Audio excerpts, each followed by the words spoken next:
지난 18일 개막한 베이징 국제영화제에 초청된 우리 영화 파묘가 전석 매진됐습니다.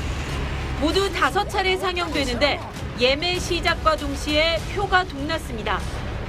영화제 참여작 220여 편 가운데 매진 순서가 5번째로 빨랐습니다.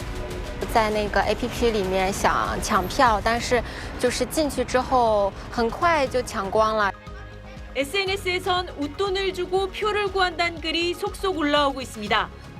파묘는 중국 극장에서 상영되지 않는데도 큰 화제입니다. 불법 스트리밍 사이트엔 벌써 국내 영화관 스크린을 찍어 올린 불법 영상이 유포되고 있습니다. 한국 영화를 위한 관심은 뜨겁지만 지난 2016년 사드 배치 이후 중국은 한국 콘텐츠 수입을 제한하는 한한령 기조를 유지하고 있습니다.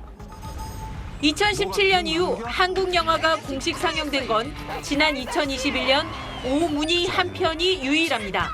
반면 일본과 미국 영화는 중국 영화 시장을 휩쓸고 있습니다. 현재 박스오피스에서 할리우드 영화 고질라와 미야자키 하야오 감독의 신작이 1, 2위를 다투고 있습니다. 두 영화가 거둔 수입만도 우리 돈 3천억 원에 육박합니다. 사드 때보다도 한 50% 정도는 업그레이드 됐다고 생각하고요. 요즘에 OTT나 케이블 쪽에서 많이 팔 수 있는 그런 시스템화 돼 있기 때문에 영화계에선 한국 최신작 상영이 드물었던 중국 영화제에 파묘가 초청된 게 한한령이 느슨해지는 신호탄이 될지 기대감이 나오고 있습니다. 베이징에서 SBS 권란입니다.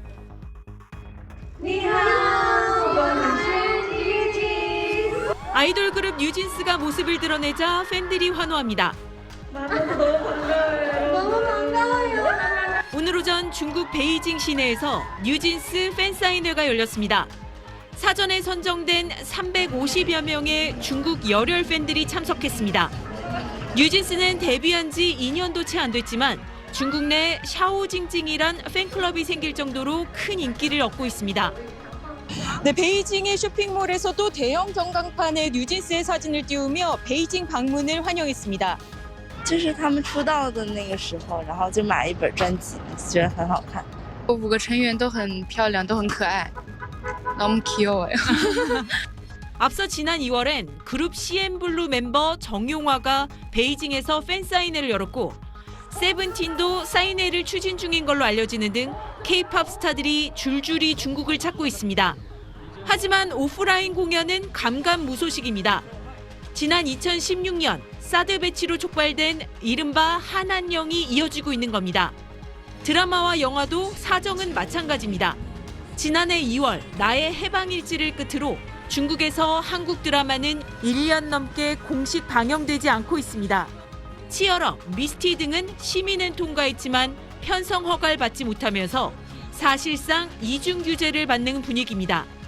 K-팝 스타들의 사인회가 한한령을 해제하는 물꼬가 될지 기대감은 커지고 있지만 얼어붙은 한중 관계와 한층 강화된 중국의 자국 문화산업 보호 기조가 여전히 장애물이란 평가입니다.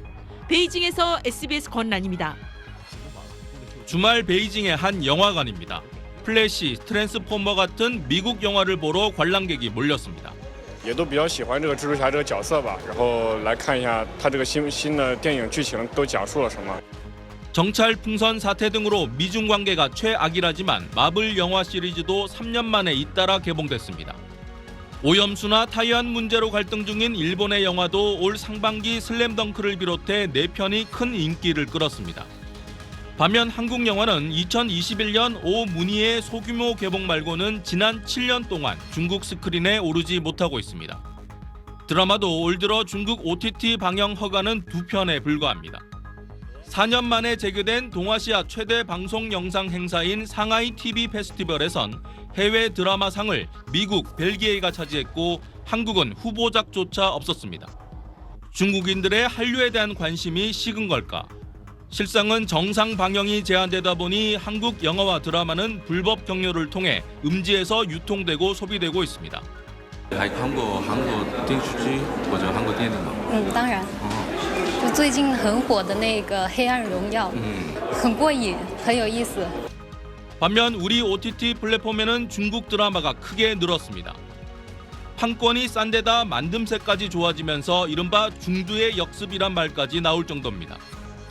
한국 웹툰 원작을 영화로 만든 뒤 한국에 역수출하는 사례도 나오고 있습니다. 중국의 한류 제한은 7년 전 사드 배치를 둘러싼 한한령이 계기입니다. 정치적 이유에서 한류 제한이 시작됐지만 이제는 자국 문화 산업을 키워 한류를 넘어서려는 것 아니냐는 분석이 나옵니다. 베이징에서 SBS 정영태입니다.